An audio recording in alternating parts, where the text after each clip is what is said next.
Hello, everyone, welcome back. I just wanted to enlighten people on something near and dear to me, the abuse of the black woman. By the way, please like and subscribe. We will not forget you. The struggle to protect black girls and women remains. Unfortunately, black women remain vulnerable to sexual violence due to what we call intersectionality, the systematic oppression black women experience based upon their race and gender. These institutionalized practices and policies prevent their equitable enforcement.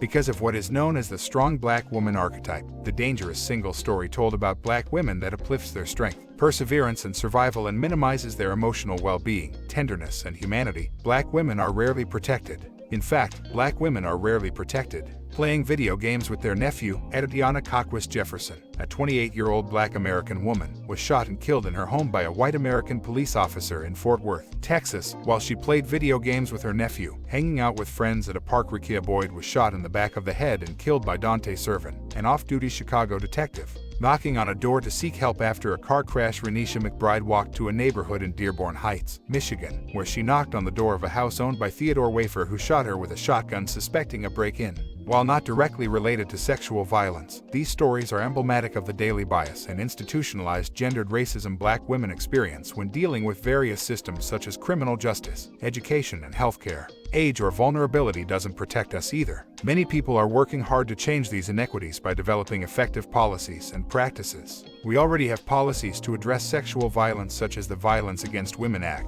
but partisan politics are currently preventing its reauthorization. What we don't have is a critical mass willing to enforce these policies, center black women in the narrative, and act. But change can start with you. Become an informed ally. Learn more about the relationship between colonialism and sexual violence. Consider reading more books by black women scholars who are writing about the daily lived experiences of black women, including sexual violence. Cite black women is a good start. Center black women in your advocacy. Contact your elected officials and share this data. Ask them what they are doing specifically to improve the sexual violence experienced by black women.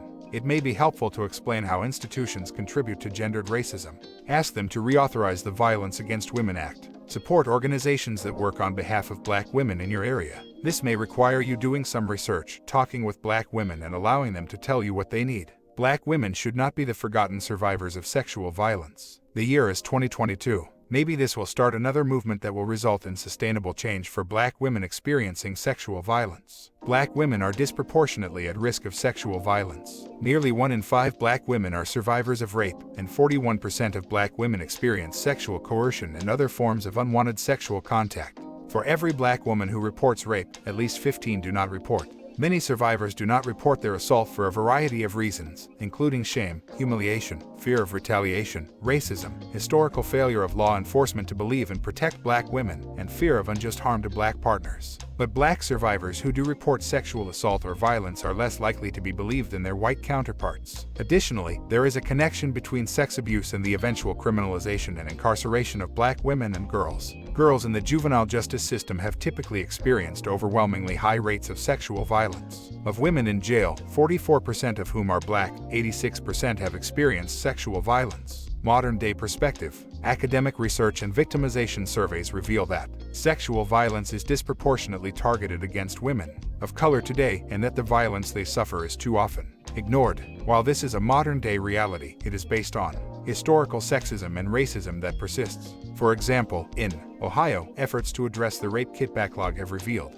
systemic injustice regarding the rapes of black women and girls over the years. Those injustices were most likely due to adherence to racial and gender-based stereotypes and rape myths which negatively impact women of color, the perceived promiscuity of black and Hispanic women, and the perceived submissiveness of Native American and Asian American women are among many stereotypes that devalue women of color and condone sexual violence committed against them. Women of color are often blamed for the sexual violence they suffer and institutionalized racism and sexism among systems that respond to sexual violence. Discourage survivors of color from reporting their assaults and receive. This is a bad problem, not to be swept under the rug. We need to expose this, and then maybe things will change. Until next time, this is Reno in the Cave. I'm out. Please like and subscribe.